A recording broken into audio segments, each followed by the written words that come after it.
ఆచి చికెన్ మసాలా. తమిళనాడులో రాజకీయాలు రసవత్తరంగా మారుతున్నాయి. విజయ్ టీవీకే పార్టీకి మద్దతు ఇచ్చేందుకు చిన్న పార్టీలు ముందుకొస్తున్నాయి. ఇప్పటికే విజయ్ కు మద్దతు ఇస్తామని సిపిఐ, సిపిఎం ప్రకటించాయి. తాజాగా డిఎండికే పార్టీకి కూడా మద్దతు ఇస్తామని తెలిపింది. నిన్నటి ఫలితాల్లో డిఎండికే ఒక్క సీటు గెలుచుకుంది. సిపిఐ, సిపిఎం, డిఎండికే పార్టీల మద్దతుతో విజయ్ బలం 113కు చేరింది. వీటితో పాటు కాంగ్రెస్, పిఎంకే పార్టీలు విజయ్కి టచ్లోకి వెళ్లినట్లు తెలుస్తుంది. ఈ రెండు పార్టీలు మద్దతు ఇస్తే టీవీకేకి 121 సీట్ల బలం చేకూరుతుంది. దీంతో పాటు ఏఐడిఎంకేలో ముసలం మొదలై విజయ్కు మద్దతుగా నిలిచేందుకు 10 మంది ఎమ్మెల్యేలు సిద్దమయ్యారని తెలుస్తుంది. ఈ విషయం తెలిసి అత్యవసర సమావేశానికి ఏఐడిఎంకే అధినేత పళనిస్వామి పిలుపునిచ్చారు.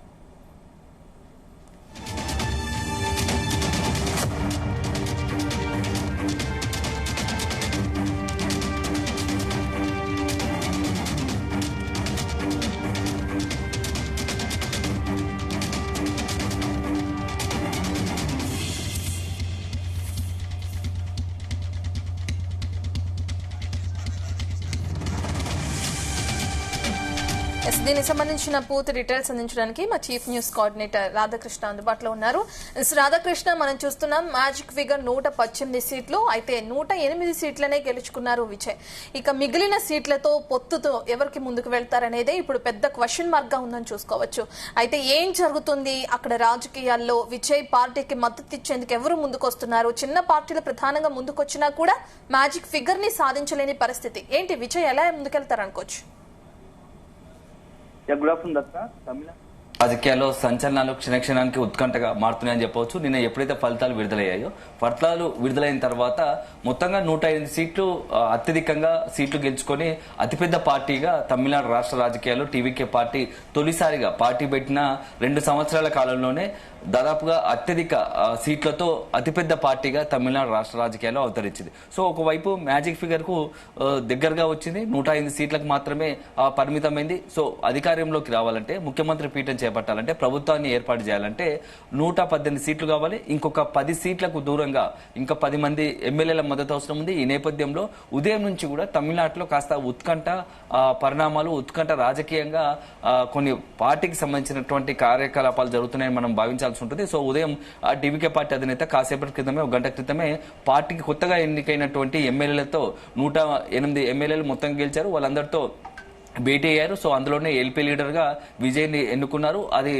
ఇప్పుడు ప్రస్తుతానికి విజయే సీఎం గా ఉండబోతున్నాడు కాబట్టి, సో తదుపరి నెక్స్ట్ మిగతా వారి మద్దతు ఎలా? ఎందుకంటే 118 కావాలి మ్యాజిక్ ఫిగర్ కు. సో ప్రభుత్వం ఏర్పాటు చేయాలంటే కాబట్టి ప్రస్తుతం ఇంకో 10 మంది ఎమ్మెల్యేల మద్దతు అవసరం. ఇప్పటికే కమ్యూనిస్టు పార్టీకి సంబంధించి సిపిఐ, సిపిఎం ఆ 2 పార్టీలకు సంబంధించినటువంటి ఎమ్మెల్యేలు అంటే నలుగురు ఎమ్మెల్యేలు కూడా మద్దతు ఇస్తామని బహిరంగంగానే ప్రకటించిన పరిస్థితి. సో వాళ్ళు పోతే 108 + 4 112 అయ్యాయి.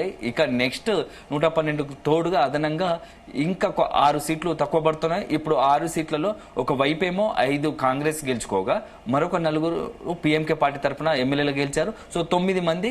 ఇందులో ఏ ఒక్క పార్టీ, కాంగ్రెస్ అయితే దాదాపుగా మద్దతు ఇచ్చేందుకు సిద్ధంగా ఉన్నట్టుగా తెలుస్తోంది. నిన్న నుంచి కూడా జరుగుతున్న పరిణామాలు కొంత కాంగ్రెస్ తో విజయ్ తండ్రి ఇప్పటికే కొంత సంప్రదింపులు జరిపినట్టు ఉన్నారు. సో వాళ్ళు కూడా కొంత కాంగ్రెస్ పార్టీకి సంబంధించిన ఎమ్మెల్యేలు కావచ్చు, కాంగ్రెస్ పార్టీ విజయ్కి మద్దతు ఇచ్చేందుకు సానుకూలంగా ఉంది. సో వీటికి తోడుగా మరొక చిన్న పార్టీ డిఎండికే పార్టీకి సంబంధించిన ప్రేమలత కాసేపటి క్రితం ప్రకటన చేశారు. టీవీకే పార్టీకి మేము మద్దతుగా నిలబడతామని చెప్పారు. సో తను కూడా అక్కడ డిఎండికే పార్టీ నుంచి నిన్న ఒకరు ఎమ్మెల్యేగా గెలిచారు. సో వారు కూడా టీవీకే పార్టీకి మద్దతు ఇస్తున్నారు కాబట్టి సో మద్దతు పెరుగుతూ పోతుంది. సో సునాయాసంగానే టీవీకే పార్టీ అధినేత తలపతి విజయ్ ముఖ్యమంత్రి అవ్వడానికి, లేకుంటే టీవీకే పార్టీ ప్రభుత్వాన్ని ఏర్పాటు చేయడానికి చకచక కొంత మద్దతు త్వరగా మద్దతు ఇస్తున్నారు. సో ప్రభుత్వం ఏర్పాటు చేసేందుకు ఏవైతే ఉన్నాయో ఆ హడిల్స్ అన్ని చిన్న ఉన్నటువంటి అవన్నీ కూడా తొలగిపోతా ఉన్నాయి. ఎందుకంటే బహిరంగంగా విజయ్ ఒక అడుగు ముందుకు వేయకముందుకు వాళ్ళే వచ్చి మద్దతు ఇస్తున్న పరిస్థితి కనబడుతుంది. సో ఇదొక అంశం. అయితే ఇప్పుడు ఒక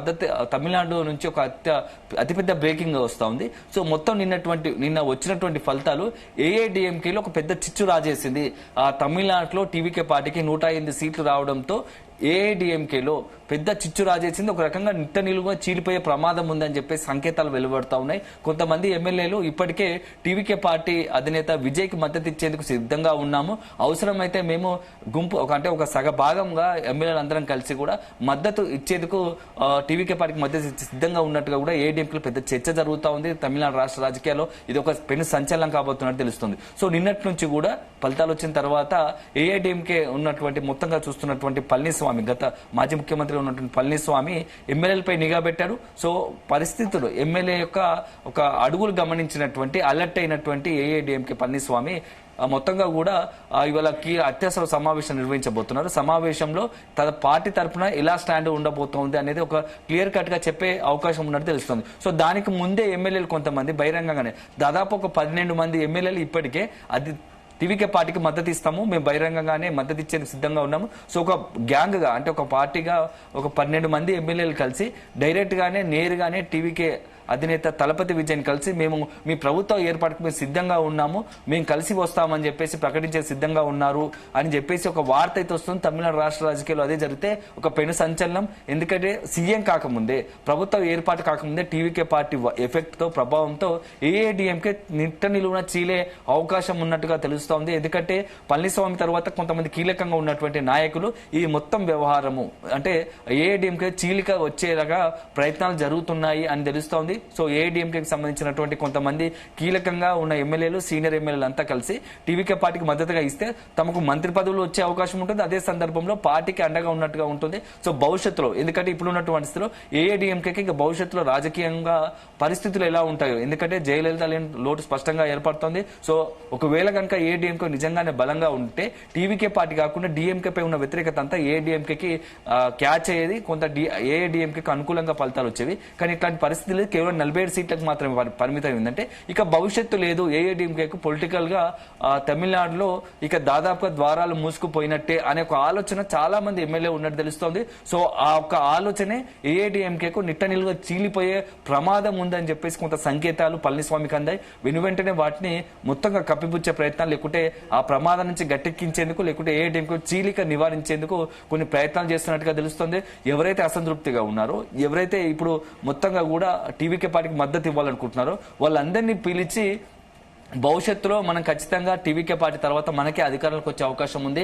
డిఎంకే స్టాలిన్ ఓటమి పాలు అయ్యారంటే, డిఎంకే పార్టీకి సంబంధించినటువంటి ముఖ్యమంత్రి ఉన్న స్టాలిన్ ఓటమి చేయాలంటే ఇప్పుడు ఆల్టర్నేట్ గా టీవీకే పార్టీకి భవిష్యత్తులో ప్రత్యామ్నాయంగా ఏఐడిఎంకేనే ఉండబోతుంది అనేది ఒక భరోసా ఇచ్చే ప్రయత్నం చేయాలనుకుంటున్నారు. సో అందుకోసం సమావేశం, అత్యవసర సమావేశం ఏర్పాటు చేసినట్టుగా పళనిస్వామి చేసినట్టుగా భావిస్తున్నారు. అయితే ఇంతమంది ఎమ్మెల్యేలు పళనిస్వామి మాటలు నమ్ముతారు, పళనిస్వామి మాటలపైన భరోసా వ్యక్తం చేస్తారు, విశ్వాసాన్ని వ్యక్తం చేస్తారు. నిజంగానే కనుక అది జరిగితే లెక్క, లేని పక్షంలో రాబోయే 2-3 రోజుల్లోనే అంటే ముఖ్యమంత్రి పీఠం టీవీకే పార్టీ అధినేత తలపతి విజయ్ ముఖ్యమంత్రి పీఠం అధిష్ఠించే లోపే ఏఐడిఎంకే పార్టీ ఖచ్చితంగా ఒక పెద్ద పెను సంచలనాన్ని, ఒక పెద్ద థ్రెట్ను, ఒక ప్రమాద గంటికలు ఎదుర్కొనే పరిస్థితి కనబడుతోంది. పార్టీగా భవిష్యత్తులో కొంత పార్టీకి సంబంధించి ఒక పెను సవాలు ఎదురయ్యే అవకాశం ఉంది. ఎందుకంటే ఇప్పటికే 10 మంది ఎమ్మెల్యేలు ఉన్నారంటే అది సంఖ్య కాస్త పెరుగుతూ ఉంటుంది. ఎందుకంటే ఒకసారి ఈ ఆలోచన వచ్చిందంటే అది ఒక్కరితో ఇద్దరితో ఆగదు, అది పార్టీని నిలువుగా చీల్చారు. ఎందుకంటే గతంలో చూసాం మనము పన్నీర్ సెల్వం వర్సెస్ పళనిస్వామి. సో ఈ నేపథ్యంలో ఏకంగా డిఎంకేకే వెళ్లి పన్నీర్ సెల్వం డిఎంకే పార్టీలో చేరిన పరిస్థితి కనబడుతుంది. ఇప్పుడు పళనిస్వామి ఎంతవరకు గట్టెక్కించగలడు, ఏఐడిఎంకే భవిష్యత్తు ముందు నడిపించగలడా లేదా అనేది మీరు చెప్తున్నట్లుగానే 12 మంది ఒకవేళ వెళ్లి టీవీకే పార్టీలో చేరితే పార్టీ అగమ్య గోచరంగా మారే అవకాశం ఉంది. ఒకవేళ 12 మంది నిజంగానే టీవీకే పార్టీకి సపోర్ట్ చేసి అంటే ఏఐడిఎంకే పార్టీ నుంచి బయటకు వచ్చేస్తే కనుక ఇక కాంగ్రెస్ తో పొత్తు అవసరం లేదా విజయ్కి? ఒకవేళ కనుక కాంగ్రెస్ పార్టీ పిఎంకే పార్టీకి మద్దతు లేకుండా ఏకంగా ఒక 12 మంది ఎమ్మెల్యేలు ఇప్పుడు కనుక మద్దతు ఇస్తే ఆల్రెడీ ఇప్పటికే టీవీకే పార్టీకి 108 మంది ఎమ్మెల్యేలు ఉన్నారు. సో దానికి ఏఐడిఎంకే చీలిక వర్గంగా ఉన్నటువంటి 12 మంది ఎమ్మెల్యేలు కనుక మద్దతు ఇస్తే చాలా కంఫర్టబుల్ గా సునాయాసంగా తలపతి విజయ్ ప్రభుత్వాన్ని ఏర్పాటు చేస్తారు, ముఖ్యమంత్రి అవకాశం ఉంటారు. సో ఈ రాబోయే ఇప్పుడు ఈ రోజు రేపటి పరిణామాలు తమిళనాడు రాష్ట్ర రాజకీయాల భవిష్యత్తును, అనేక రాజకీయ పార్టీల భవిష్యత్తును ముఖ్యంగా ఏఐడిఎంకేతో పాటు డిఎంకే పార్టీ భవిష్యత్తును కూడా ఎలా ఉండబోతున్నాయని తీర్చిదిద్దుతుంది. ఒకవైపేమో టీవీకే పార్టీ కొత్తగా రాజకీయ పార్టీగా అవతరించి ప్రభుత్వాన్ని ఏర్పాటు చేస్తూ పెను సంచలనం సృష్టించి భవిష్యత్తులో తమిళనాడు ప్రజల మన్నను ఎలా పొందుతోంది, అనేక హామీలు ఇచ్చారు. ఎందుకంటే 6 సిలిండర్లు కావచ్చు, లేకుంటే విద్యార్థులకు 20 లక్షల వరకు రుణం కావచ్చు, రైతులకు 5 ఎకరాల లోపు ఉన్నటువంటి రైతులకు రుణమాఫీ కావచ్చు.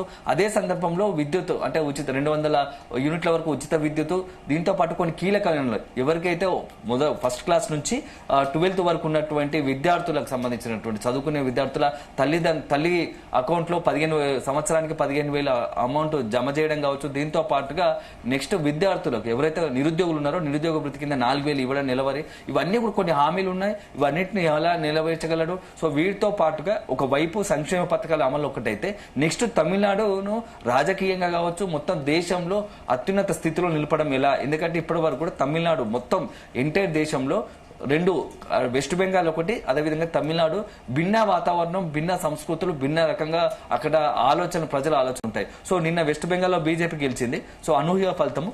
ఇక్కడ టీవీకే పార్టీ గెలిచడం కూడా అనూహ్య ఫలితం. ఈ నేపథ్యంలో టీవీకే పార్టీ ఇక భవిష్యత్తులో కూడా మునుముందు అంటే ఒక ఎంజీఆర్, ఒక జయలలిత లాగా ఒక బలమైన మొత్తంగా కూడా ఒక టీవీకే పార్టీ తరఫున పునాదులు వేసి టీవీకే పార్టీని బలోపేతం చేస్తూ భవిష్యత్తులో మరింత పార్టీని స్ట్రెంథన్ చేసి ప్రజల మన్నను పొందే విధంగా కూడా పాలన ఉండబోతుందా అనేది కూడా కొంత ఆశ్చర్యంగా ఆసక్తిగా మిగిలింది ఈ నేపథ్యంలో. సో ఇప్పుడు అంతా కూడా విజయవాడ మొత్తం కూడా తమిళనాడు మొత్తం కూడా విజయ్ నామస్మరణ మారుమవుతుంది.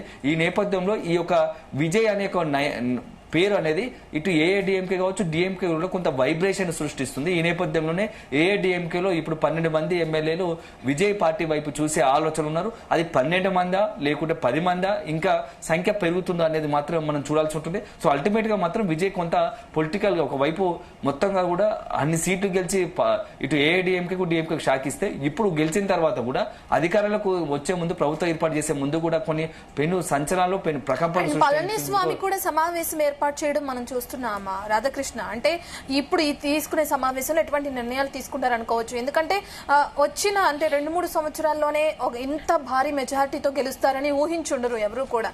అయితే పోటీ చేయడం ఒక వంత అయితే ఇంత భారీ ఎత్తున విజయం సాధించడం మరొక ఎత్తు అని చెప్పుకోవచ్చు. ఈ క్రమంలో ఇప్పుడు పార్టీ నిలబడడానికైనా ముందుకు కొనసాగడానికైనా మరి పళనిస్వామి నిర్వహించే ఈ సమావేశంలో ఎటువంటి నిర్ణయాలు తీసుకుంటారు అనుకోవచ్చు?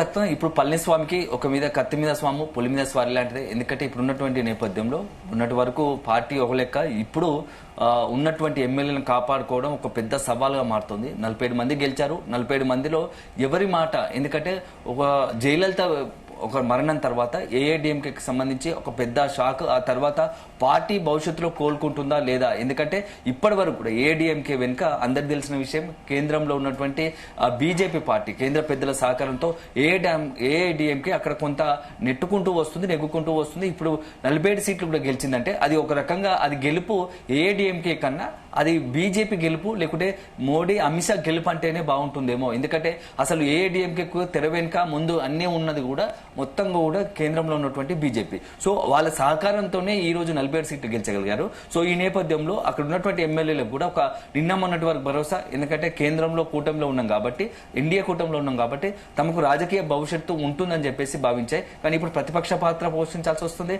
అందులో 47 సీట్లే. ఎందుకంటే మొత్తంగా కూడా 3వ స్థానంలో ఉండడం, ఎందుకంటే తమిళనాడు రాష్ట్ర రాజకీయాల్లో 3వ స్థానంలో ఉండడం, ఇన్నటువంటి ఫలితాల్లో 3వ స్థానంలో పడడం కూడా చాలా మందికి మింగుడు పడడం లేదు. సో ఎమ్మెల్యేలో ఒక అసంతృప్తి, సో ఒక నాయకత్వం సరిగ్గా లేదు. సో పళనిస్వామి ఉన్న ఎంతవరకు ముందుకు అజ్జేయగలుగుతాడు, ఎంతవరకు భరోసా ఇవ్వగలుగుతాడు? ఎందుకంటే అధికారంలో ఉన్నప్పుడు ఆ పార్టీ అధికారంలో ఉన్నప్పుడు ఒక లెక్క ఉంటుంది. సో ప్రతిపక్షంలో అదేవిధంగా ఓటమి చెందినప్పుడు ఆ నాయకుడు ఎంత పెద్ద నాయకుడైనా, ముఖ్యమంత్రిగా ఉన్నా కొంత ఎమ్మెల్యేలు ఎవరి దారి వారు చూసుకునే పరిస్థితి ఉంటుంది. అది చాలా రాష్ట్రాల్లో జరుగుతున్న సంగతి. మనం చూసాం అధికారం నుంచి ఒక్కసారిగా ప్రతిపక్షం మారగానే ఆ ప్రతిపక్షంలో ఎమ్మెల్యేలు కుదురుగా ఉండలేని పరిస్థితి, అధికార పక్షం వైపు చూసే పరిస్థితులు ఉంటాయి. అది చాలా రాష్ట్రాల్లో జరుగుతోంది. ఇక్కడ ఏపీ, తెలంగాణ కావచ్చు, చాలా రాష్ట్రాల్లో ప్రతిపక్ష పార్టీకి సంబంధించిన ఎమ్మెల్యేలు అధికార పక్షంలో చేరిన పరిస్థితులు ఉన్నాయి. సో ఇప్పుడు ఇలాంటి సందర్భంలో ఇప్పుడు కూడా ఏఐడిఎంకేకి సంబంధించినటువంటి ఎమ్మెల్యేలు కొంతమంది టీవీకే పార్టీ వైపు చూడడం కూడా సహజంగానే ఉంటుంది. కానీ ఒక రకంగా అది నైతికతకు ఎంతవరకు నైతికత అనేది ఒక క్వశ్చన్, ఒక ప్రశ్న తెరపైకి వస్తుంది. కానీ ఇలాంటి సందర్భంలో అది కూడా కొంత బ్రేక్ చేస్తూ విజయ్కి సంబంధించి మొత్తం మద్దతు పెరుగుతున్న నేపథ్యంలో సో ఆ విజయ్కి కూడా కొంత ఇప్పుడు ఉన్నటువంటి పరిస్థితుల్లో ఒక 10 మంది ఎమ్మెల్యేల మద్దతు అవసరం కాబట్టి సో అది ఇండిపెండెంట్ చిన్న పార్టీల కన్నా ఏకమొత్తంలో ఒకే పార్టీకి సంబంధించినటువంటి ఎమ్మెల్యేలు గనక మద్దతు ఇస్తే అది ప్రభుత్వ ఏర్పాటు మరింత సునాయాసం కావచ్చు. సో ఒకవైపు ఆ నిర్ణయం జరిగిపోతే ఇక నెక్స్ట్ చకచక ప్రభుత్వ ఏర్పాటుకు ముఖ్యమంత్రిగా ప్రమాణ స్వీకారం చేయడానికి, తర్వాత కేబినెట్ లో మంత్రులు ఎవరెవరుగా ఉండాలనే పైన కొంత ప్లాన్ చేసుకునే అవకాశం ఉంటుంది. సో రాబోయే అంటే ఈ రోజు రేపట్లో అత్యంత కీలక పరిణామాలు తమిళనాడు రాష్ట్ర రాజకీయాల్లో జరగడానికి ఖచ్చితంగా మనం అవకాశం ఉందని చెప్పాల్సి ఉంటుంది Ratna. Right, thank you Radhakrishna.